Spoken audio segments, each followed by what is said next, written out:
Pinagpalang umaga po sa bawat isa. Good morning mga brothers and sisters in Christ. Kumusta na po kayo? Nawa sa biyaya at gabay ng Panginoong Hesus ay nasa maayos kayong kalagayan. Bagamat medyo matagal ang hindi natin pagkikita-kita, alam niyo, sabi nga sa isang awitin ng papuri singer si Ricky Sanchez, ang sabi sa kanyang lyrics, at kung ika'y di ko kapiling, kasama ka sa aking dalangin. Kahit ako'y di na naaalala pa, huwag lang si Kristo ang limutin mo. Salamat po sa pagpapatuloy ng gawain kahit naka-podcast po tayo. And next week, makikita-kita na po muli tayo. Maraming salamat po sa Panginoon sa panibagong pagkakataon upang tayo ay mabigyan ng opportunity na makapagbahagi ng mensahe ng salita ng Panginoon. Sige po, tayo pong lahat ay manalangin. O aming Diyos na makapangyarihan sa lahat, patuloy po kaming lumalapit na may kapakumbabaan. Gamitin mo po, Panginoon, ang sandaling ito upang mapag-aralan namin ang iyong salita at gabayan mo po kami at maibalik po namin sa inyo ang mataas na papuri at pasasalamat sa aming pag-aaralan. In Jesus' name, Amen and Amen. Pamilyar po tayo sa verse na Jeremiah 29:11. Ang ibang mga kapatiran at mismong ako rin nagsasabi na this is one of my favorite verse. Ito po yung mababasa natin sa Jeremiah 29:11. Sapagkat batid kong lubos ang mga plano ko para sa inyo. Mga planong hindi ninyo ikakasama, kundi para sa inyong ikabubuti. Ito'y mga planong magdudulot sa inyo ng kinabukasang punong-puno ng pag-asa. Mapapansin po natin yung plans, mga plano. So, ibig sabihin, marami yung plano ng Panginoon para sa atin. At sa umaga pong ito, ang title po natin, God wants you to prosper. Ano nga ba ho itong prosper? Pag narinig ko natin, prosper, maraming tao na gustong mag-prosper. Isa sa katulad na meaning nito ay improve, get well, mag-grow, mag-progress. O sa Tagalog, ang sabi sa diksyonaryo, umunlad, sumagana, magtagumpay or papagtagumpayin, magkaroon ng kalaguan, umunlad sa lahat ng aspeto ng ating buhay. Halika po, samahan niyo po ako na pag-aralan ang buhay ni Abraham. We can prosper like Abraham. Sabi ko sa Genesis chapter 12, verse 1 to 3. Babasahin ko po. Sinabi ni Yahweh kay Abraham, lisanin mo ang iyong bayan, ang tahanan ng iyong ama at mga kamag-anak at pumunta ka sa bayang ituturo ko sa iyo. Pararamihin ko ang iyong mga anak at apo at gagawin ko silang isang malaking bansa. Pagpapalain kita at gagawin kong dakila ang iyong pangalan at ikaw ay magiging pagpapala sa marami. Sa verse 3, ang sa iyo'y magpapala ay aking pagpapalain at ang sa iyong sumumpa ay aking susumpain. Sa pamamagitan mo, lahat ng mga bansa sa daigdig ay aking pagpapalain. Abraham was a covenant person. Nagkaroon ng tipanan ang Diyos kay Abraham. Pero sa atin pong mga mananampalataya, our covenant with God is a covenant of wealth and prosperity, sapagkat ito yung mga plano ng Diyos sa atin. Deuteronomy chapter 8 verse 18, subalit alalahanin ninyong si Yahweh na inyong Diyos ang nagbibigay sa inyo ng lakas upang yumaman kayo. Ginagawa niya ito bilang pagtupad niya sa kanyang mga pangako sa inyong mga ninuno. At doon po sa stewardship na napag-aralan natin, alam natin na lahat ho tayo ay mga katiwala lamang ng Panginoon. Kaya pinaghuhusayan natin ang lahat ng mga ginagawa natin. Bagaman merong ups and down, pero ang papuri at parangal ay para sa Panginoon. Sa panahon natin ngayon, we have a better covenant.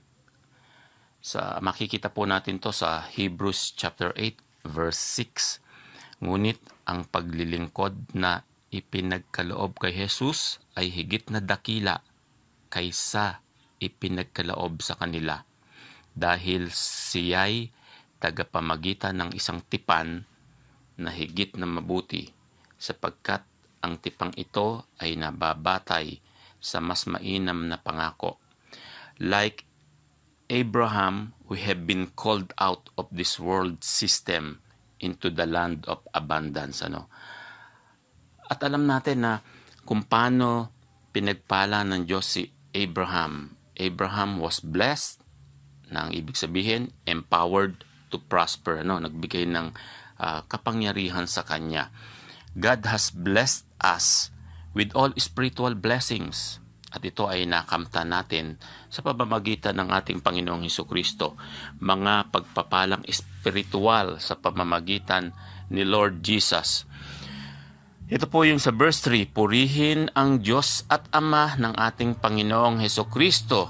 Pinagkalooban niya tayo ng lahat ng pagpapalang espiritual na nagmumula sa langit dahil sa ating pakikipag-isa kay Kristo. At ito rin po yung isa sa ginagawa ni Abraham. He was a tither. Nagbibigay po siya ng kanyang ikapo. Binasbasan ni Melchizedek si Abraham. At ito ay makikita natin sa Genesis chapter 14 verse 17 to 24 and 15 verse 1. Sa 17, ito po yung isang kwento na sa pagbabalik ni Abraham pagkatapos niyang talunin si Haring Kedorlaomer at ang iba pang mga haring kasama nito, sinalubong siya ng hari ng Sodoma sa libis ng sabi at tinawag ding libis ng hari. Dinahalahan siya ni Melchizedek. Ito po si Melchizedek, hari ng Salem at pari ng kataas-taasang Diyos ng tinapay at alak. At binasbasan, pagpalain ka nawa, Abraham, ng kataas-taasang Diyos na lumikha ng langit at lupa. Purihin ang kataas-taasang Diyos sa verse 20 na nagbigay sa iyo ng tagumpay. At ibinigay ni Abraham kay Melchizedek ang ikasampung bahagi. Ito na po yung tithes niya ng lahat ng kanyang nasamsam buhat sa labanan. Sa verse 21, sinabi ng hari ng Sodoma kay Abraham, iyon na ang lahat ng bagay na nakuha mo, subalit ibalik mo sa akin ang lahat ng mga tauhan ko. Ngunit sumagot si Abraham, sumumpa ako sa harapan ni Yahweh, ang kataas-taasang Diyos na lumikha ng langit at lupa. Nangako akong hindi kukuha ng anuman sa iyo, kahit kaputol na sinulid o tali ng sandalyas, para wala kang masabi na ikaw ang nagpayaman kay Abraham. Wala akong kukuning anuman para sa sarili ko, ang mga nagamit lamang ng aking mga tauhan ang aking tatanggapin, at ang bahaging nauukol sa aking mga kakampi. Hayaan ninyong kunin niya, Aner, Eskor at Mamre, ang mga bahaging nauukol sa kanila. Ang kasunduan ng Diyos kay Abraham. Pagkaraan ng lahat ng ito, sa verse 15, si Abraham ay nagkaroon ng isang pangitain. Sinabi sa kanya ni Yahweh, Abraham, huwag kang matakot, ako ang iyong kalasag na mag-iingat sa iyo. Bibigyan kita ng napakalaking gantimpala. Abraham was already practicing tithing for 30 years before the law. Tithing is God's way of keeping the blessing of God flowing from heaven into our lives. We need to interpret Malachi chapter 3 verse 10 with the mentality of a farmer living in the Middle East. Sabi ho sa verse 10 ng Malachi chapter 3, dalhin ninyo ng buong buo ang inyong mga ikasampung bahagi sa tahanan ng Diyos upang matugunan ang pangangailangan sa aking tahanan. Subukin ninyo ako sa bagay na ito kung hindi ko buksan ang mga bintana ng langit at ibuhos sa inyo ang masaganang pagpapala. At si Abraham po, he was a worshiper and a giver. God, hindi tayo tinetest ng Diyos, ano? Yes, but not with evil things like sickness and tragedies, but with good things. Ano po? Alam natin na all the good and perfect gift ay nanggaling sa ating Panginoong Jesucristo. At ang prosperity, sabi sa pinag-aaralan natin, do we love the God of prosperity or the prosperity that God gives? The first mention of the word worship has something to do with giving. As far as Abraham was concerned, the act of giving his son Isaac to God is an act of worship. At natandaan natin yung istorya nung ihahandog ni Abraham sa Isaac. Gumawa siya ng altar, ano? At na para ihandog si Isaac. The place of worship and giving became a place of God's provision. Nung ihahandog na niya si Isaac, naging pinagpala pa rin siya ng Diyos dahil pinagkalooban siya ng mga bagay na ipapalit kay Isaac para sunugin at ihandog. Ano? Sabi sa pinag-aaralan natin, the place of worship and giving became a place of God's provision. Ano? Nag-provide ang Diyos ng pangangailangan ni Abraham impromptu. Doon agad nagkaroon siya ng katugunan sa kanyang mga marahil pag-aalinlangan. Ano? God would manifest Himself as Jehovah Jireh in our lives as we live a lifestyle of worship and giving. At yung panghuli ho natin, Abraham was a man of faith. Ano po? Siya yung ama ng man of faith, man of pananampalataya. By being made the righteousness of God, we become heirs of God with Abraham. Naging tagapagmana tayo. At ito yung verse na makikita natin sa Galatians chapter 3 verse 29. At kung kayo'y kay Kristo, kayo'y mga anak ni Abraham at tagapagmana ng mga pangako ng Diyos. So if we are a believer, naniniwala tayo, sumasampalataya tayo, at nadadagdag yung ibang mga kapatiran sa pagsampalataya sa Panginoong Jesucristo, i-claim natin yung Galatians 3:29 na tayo ay kasamang tagapagmana ng mga pangako ng Diyos. We can now call those things which be not as though they were. We can now call in the harvest.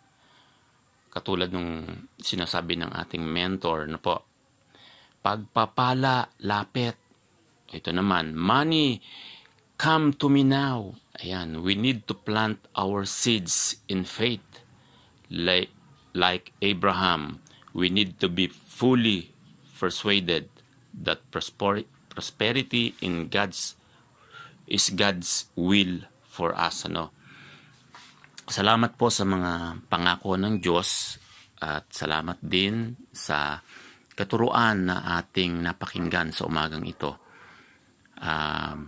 Pagbulay-bulayan po natin, isa po ito sa pangako ng Panginoon.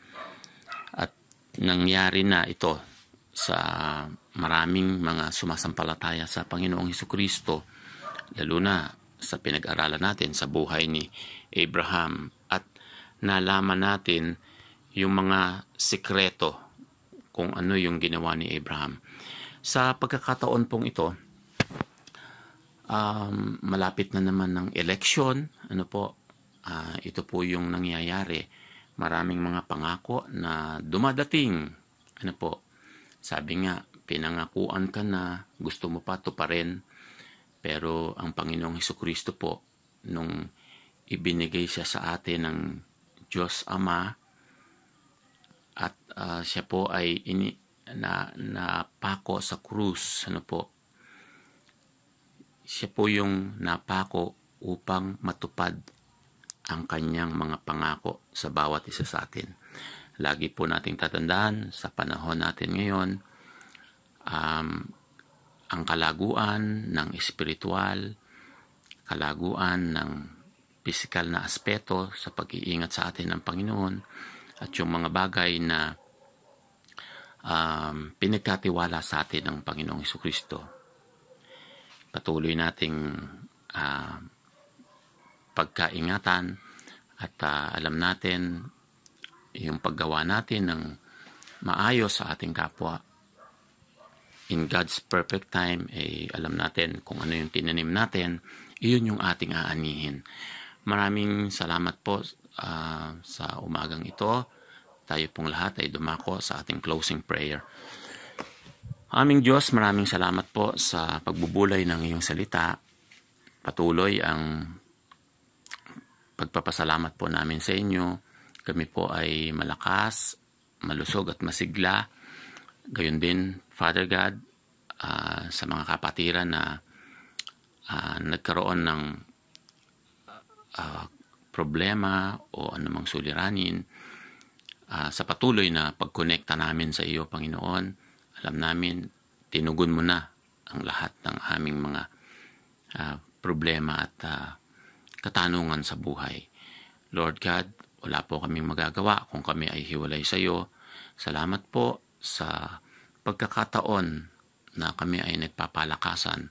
Dalangin ko po ang bawat kapatiran na kasama namin ngayon, patuloy na umunlad, mag-prosper ang kanilang buhay sa lahat ng aspeto, Panginoon.